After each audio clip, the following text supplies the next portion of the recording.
கிறிஸ்துவுக்குள் பிரியமான சகோதர சகோதரிகளே, இந்த வேளையிலே கர்த்தருடைய நாமத்தை தொழுது கொள்ள, அவருடைய நாமத்துக்கு நாம் சாட்சியாயிருக்க, நம் வாழ்க்கையிலே தொடர்ந்து வரும் கர்த்தருடைய வார்த்தைகளை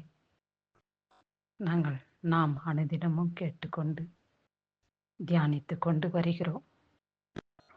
ஆனால் கர்த்தருடைய வார்த்தை பொய்யாய் போவதில்லை.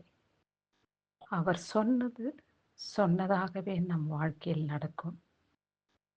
யாருக்கு அவருடைய கிருபை, அவருடைய சத்தியமுள்ள வார்த்தை நடக்கும் என்றால், அவருடைய வார்த்தைக்கு கீழ்ப்படிந்து அவருக்கு பயபக்தி கூறியவர்களாய் வாழ்ந்து அவருடைய சத்தியத்தின் பாதையிலே கடந்து வருகிறவர்களுக்குத்தான் அவருடைய வார்த்தை நிச்சயமாக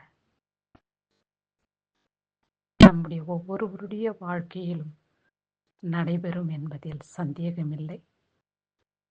இந்த நாளிலே கர்த்தர் நமக்கு கொடுக்கப்பட்டுள்ள வார்த்தை என்ன என்று பார்ப்போமா?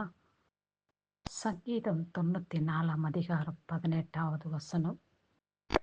என் கால் சறுக்குகிறது என்று நான் சொல்லும் பொழுது, கர்த்தாவே, இந்த கிருபை என்னை தாங்குகிறது என்று சொல்லப்பட்டுள்ளது.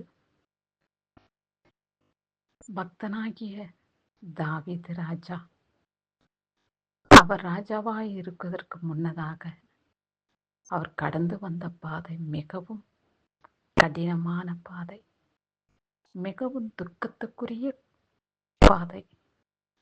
அந்த பாதையிலும் கூட கர்த்தரை துதிக்கிறதிலே அவர் மறந்து போகவில்லை. கர்த்தரை எப்பொழுதும் அவர் மனதிலே வைத்து தியானிக்கக்கூடியவராக வாழ்ந்து வந்தார்.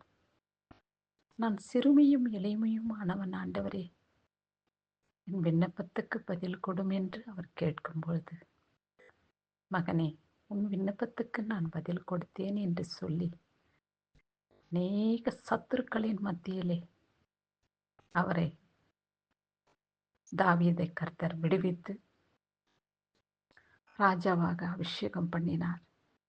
அவர் ராஜாவாய் இருக்கும் பொழுதும் கூட கர்த்தருடைய வார்த்தையை தியானிக்கிறதிலே கவனம் உள்ளவராய் இருந்தார். அதுபோல நம்முடைய வாழ்க்கையிலே துன்பம் துக்கம் வரும்பொழுது தேவனை தேடுகிறோம், அவரிடத்தில் கேட்கிறோம், கேட்டுக்கொண்டபடி பல ஆசீர்வாதங்களை பெற்றுக்கொள்கிறோம். ஆனால் நமக்கு வசதி வாய்ப்புகள் வரும்பொழுது கர்த்தருடைய அன்பை விட்டு கொஞ்சம் கொஞ்சமாய் நாம் பின்வாங்கி போகிறோம். இப்படியாயிராதபடி தாவீதை போல நாம் வாழ்ந்து வர வேண்டும். என்ன செய்ய முடியும்? நம்முடைய வாழ்க்கை இப்படி ஆகிவிட்டதே என்று திகிலடைந்து வேதனையோடு துக்கத்தோடு நாம் உட்காரும் வேளையிலே இனி நாம் சாகத்தான் வேண்டும். இந்த உபத்திரவத்திலிருந்து யார் நம்மை விடுவிக்க கூடும் என்றெல்லாம் நாம் சிந்திக்கும் பொழுது, கர்த்தர், என் மகனே மகளே, கலங்காதே திகையாதே, என் கிருபை உனக்கு போதும். அவருடைய கிருபையினாலே நம்மை தாங்குகிற தேவனாய் இருக்கிறார் என்று நாம் அறிந்து கொள்ள வேண்டும்.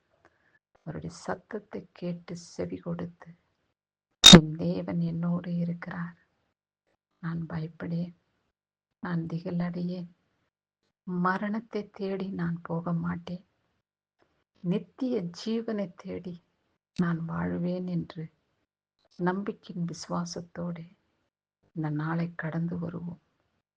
கர்த்தருடைய கிருபையின் கரம் 7 மாதங்களை கடந்து 8வது மாதத்திலே அவருடைய தயவு நம்மோடு இருக்கிறது என்று சுவாசத்தோடு கடந்து வந்து பல ஆசீர்வாதங்களை தாவீது ராஜாவை போல பெற்றுக்கொள்வோம். கிறிஸ்துவுக்கு மகிமை உண்டாகட்டும். ஆமென்.